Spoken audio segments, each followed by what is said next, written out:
विवेकानंद बचपन से ही जब ये हम साधना करते हैं और कोई भी साधना हो तो साधना की प्रक्रिया एक निश्चित है। साधना के अंदर शरीर का फिट रहना भी बहुत जरूरी है। सारे जोड़ अधिक उम्र में जब साधना करना शुरू करते हैं ना, साधना किसको करनी चाहिए और किस उम्र में करनी चाहिए, तो साधना कम से कम उम्र के अंदर शुरू करनी चाहिए, जिससे शरीर ढले, उसके अनुरूप जाए। अगर कोई छोटा बच्चा साधना करता है, भजन करता है, तो ध्यान रखिए कितना अधिक वो अपनी उसको बड़ा कर लेगा, कैपेसिटी को कितनी विकसित कर लेगा, जिसको ध्यान के करने की उसके पास समय है ना पर्याप्त। अब अगर मान लो ध्यान करना शुरू कर देता है तो अध्ययन में उसका काम बहुत अच्छा हो जाएगा, कंसंट्रेशन होगी, कम समय में अधिक लर्न कर लेगा। जब ध्यान करना शुरू करेगा कोई बच्चा, यानी 8वीं का, 9वीं का, 10वीं का, 12वीं का, ये ध्यान करना शुरू करेगा तो ध्यान करते समय अधिक प्रोडक्टिव हो जाएगा, अधिक रिजल्ट लेकर आएगा, अधिक क्षमताएं उसकी विकसित होंगी, कैपेसिटी बहुत अधिक विकसित होगी। ये उम्र वो है जो ध्यान करना चाहिए, भटकना नहीं। ये उम्र भटकने की नहीं है, और ज्यादातर ये उम्र भटकने में निकल जाती है। जब फिर आता है ना 60 साल पर जाके, चलो भाई अब तो ध्यान कर लो, तब तक इतने भटक चुके होते हैं, शरीर से भी थक चुके होते हैं, घुटने कमर जवाब दे चुकी होती है। फिर थोड़ी देर के बाद ही कहा चलो साधना करते हैं, आए आए, अभी साधना नहीं हो रही, क्या हो रही है, आए हो रही है। तो ज्यादा अच्छा कौन सा समय है ध्यान का और साधना का, कौन सी उम्र है? वो उम्र है 20 साल से कम उम्र की, 18 साल से कम उम्र वाले, उनको अधिक ध्यान और साधना में अपने को लगाना चाहिए। पहले इन्हीं बच्चों के लिए होता था, इस गुरुकुल में यही ध्यान में आते थे, तभी बीमारियां कम आती थी। अभी तो स्कूल में भटक गया लड़का, 8वें वर्ष 8वीं के अंदर उसको ध्यान नहीं पढ़ाया जाता, अडल्ट एजुकेशन पढ़ाई जाती है 7वीं और 8वीं में।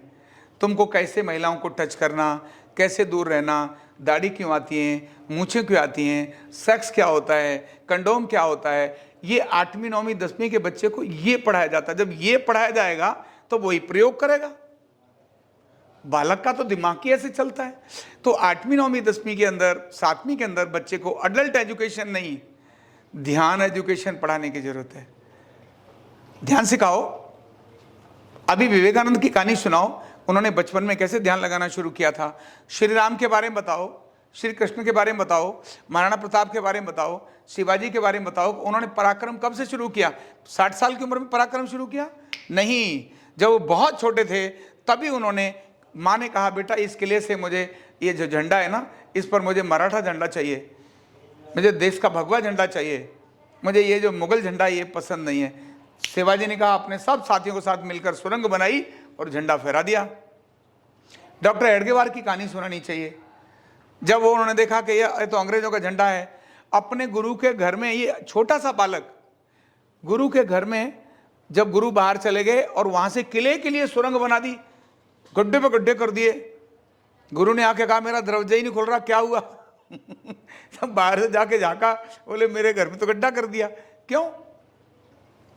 अपने देशभक्ति वहां से प्रकट करा रही। वही व्यक्ति ध्यान करने के लिए लगता है ना। रामकृष्ण परमहंस के बारे में सुनाएं, आर्य समाज के संस्थापक, उनके बारे में बात बताएं कि किस प्रकार से उन्होंने बचपन से ही, मूल शंकर विद्यार्थी ने किस प्रकार बचपन से ही अपनी साधना का मार्ग अपनाया। जब ये अपनाएंगे, ऐसी छात्राओं के बारे में बताएं, कितनी छात्राएं हैं जिन्होंने बचपन से साधना शुरू करी। तो जब ये बताएंगे तो ऑटोमेटिकली उनके तो छोटे शुरुआत का ध्यान, बचपन का ध्यान बड़े में जाकर बहुत अच्छा बनता है और बड़ा अच्छा उगता है।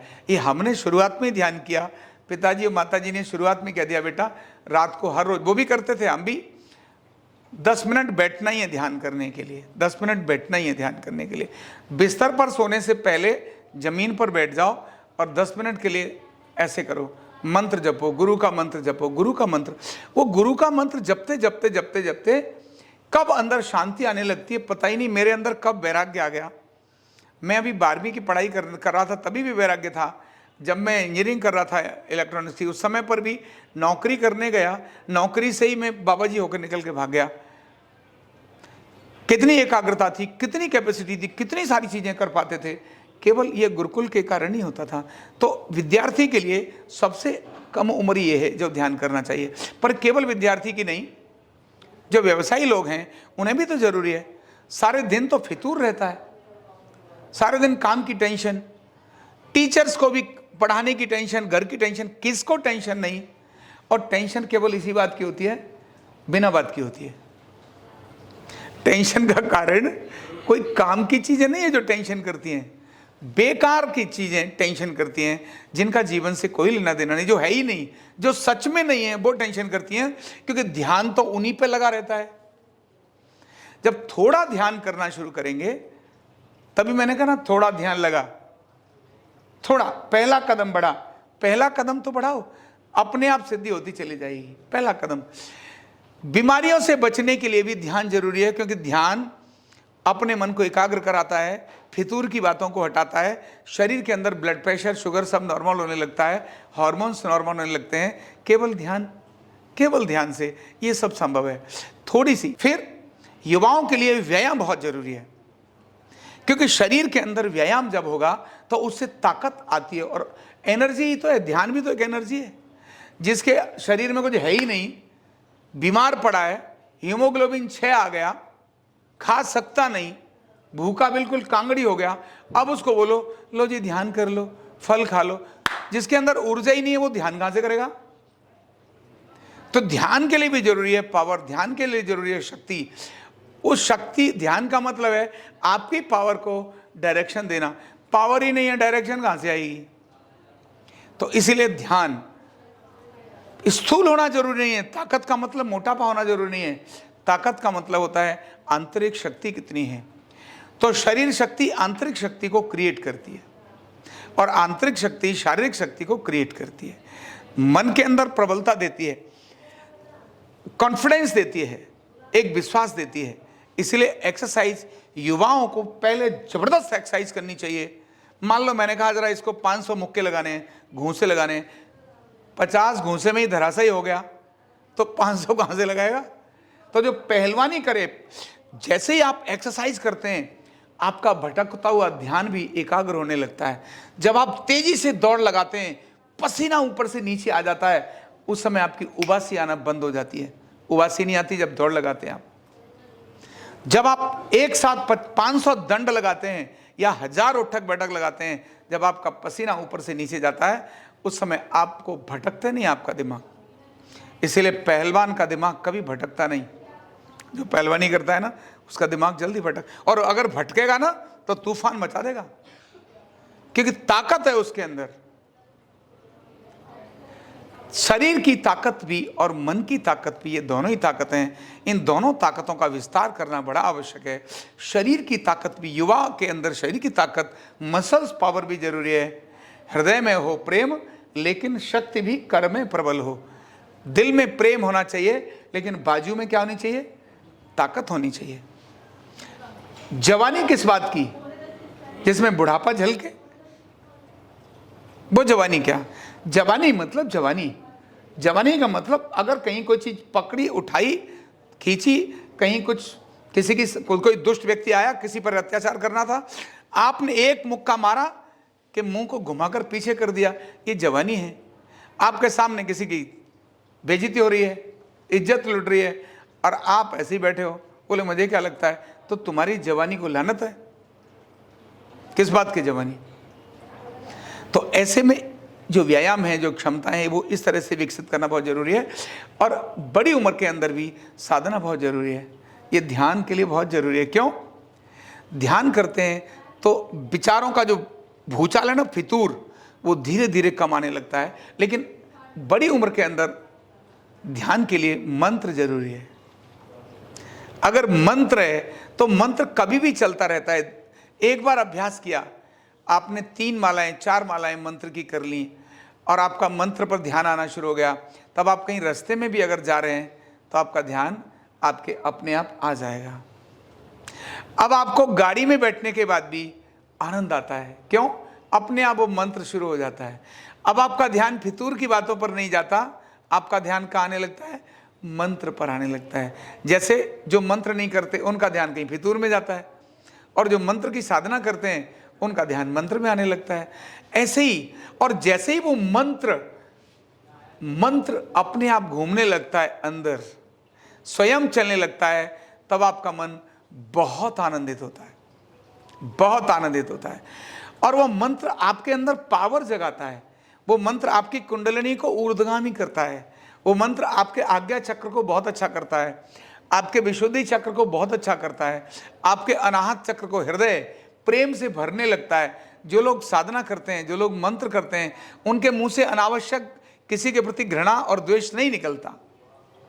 और जो मंत्र करते हैं वो भोजन से भी संयमित हो जाते हैं, उनका मणिपुर भी अच्छा होता है, और फिर भोजन वो अनावश्यक बहुत सारा भोजन पेट भरते हैं, ऐसा नहीं है। थोड़ा सा भोजन करेंगे और उनको उसी में शांति आना शुरू हो जाएगी, थोड़े भोजन में ही आनंद सुख मिलेगा। फिर मणिपुर जब चक्र जागृत होने लगता है तब स्वाद तो आता है, लेकिन स्वाद के लिए भटकना बंद हो जाता है। आपने रूखी रोटी खिलाई तो भी मन में आएगा, अरे कितना स्वाद है, कितना अच्छा लग रहा है। स्वाद आपके सामने आने वाली चीज में है, जो आपके सामने नहीं है उस मन नहीं भटकेगा। ऐसे ही आपका स्वादिष्ठान जगेगा, मूलाधार जगेगा, धीरे धीरे मंत्र से अपने आप चीजें जगने लगती हैं। इसलिए मंत्र, वैसे तो मंत्र प्रारंभ में हो तो बहुत अच्छा है, लेकिन अगर नहीं तो 40, 45, 50 साल में भी, तभी पहले गुरु कहते थे कि तुमको गुरु धारण करना जरूरी है। क्यों? गुरु आपको मंत्र देता है, आपको एक मार्ग देता है, और वो मंत्र जब भी आप, पहले वो जबरदस्ती अभ्यास कराता है, करो, आपको 2 मालाएं 3 मालाएं रोज करनी है, सुबह कर लो, शाम को कर लो, तब बैठते हो थोड़ा ऐसा। लेकिन थोड़े दिनों के बाद उस माला में रुचि आने लगती है। माला आज आपने नहीं की, ये आपको कमी खलने लगती है, फिर आप दिन में भी माला लेके बैठते हैं। गुरु को दिया हुआ वचन आपको जबरदस्ती आपके मार्ग पर लेके जाता है, और वही माला आपको धीरे धीरे अंदर की माला घुमाने के लिए कारण बन जाती है। हाथ की माला छूट जाती है, मन की माला शुरू हो जाती है, और जैसे ही मन की माला शुरू होती है, इसके बाद तो मन मालो माल हो जाता है, मन इतना आनंदित हो जाता है, उसकी तो बात ही अलग है। अकेले में भी वो शांत है, और हजारों लोगों की भीड़ के अंदर भी वो अकेला है। एक अकेलापन होता है कि उसके सब घर वाले हैं फिर भी अकेला है, कहता है मेरी कोई सुनता ही नहीं है। और एक सब लोग हैं, उनके कोई नहीं है फिर भी मस्त है। एक जो जेल होती है वो अकेलापन के लिए जेल डाली जाती है, अकेला बंदा कर दिया जाए इससे बड़ा कोई दुख नहीं, अकेला ठोक दिया जाता है, चल उधर चल।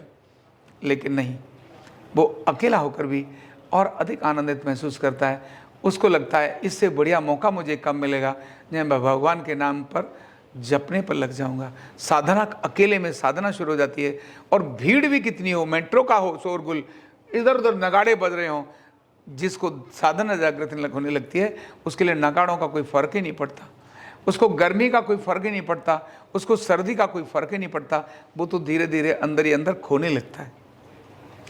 तो साधना, ये साधना आपके अंतर मन को अच्छी बनाती है, और धीरे धीरे रोगों से तो भगाती है, आत्म साक्षात्कार की तरफ भी लेकर जाती है। ऐसी यूनिक साधना की प्रक्रिया है। शुरुआत तो करना है, पहला कदम तो करना है, मंत्र से तो करना है। एक मंत्र कॉमन आप करिए और शांत होकर बैठ जाइए, उसको करिए, ओम नमो नारायणाय। क्या करना है? ओम नमो नारायणाय। आज भी हम जब हम अभिमंत्रित क्रिया करेंगे तो ओम नमो नारायणाय, इतना ही मंत्र बोलेंगे, ओम नमो नारायणाय, ओम नमो नारायणाय, इतना ही मंत्र बोलेंगे। और इसी मंत्र से आप धीरे धीरे इसका अभ्यास करेंगे तो बहुत बड़ा चेंज आना शुरू हो जाएगा। ठीक है, तो साधना की प्रक्रिया बड़ी आवश्यक है, हर उम्र के लिए साधना बहुत जरूरी है। ये साधना आपको रोगों से मुक्त करती है और आपके जीवन में आनंद का कारण बनती है। ओम शांति।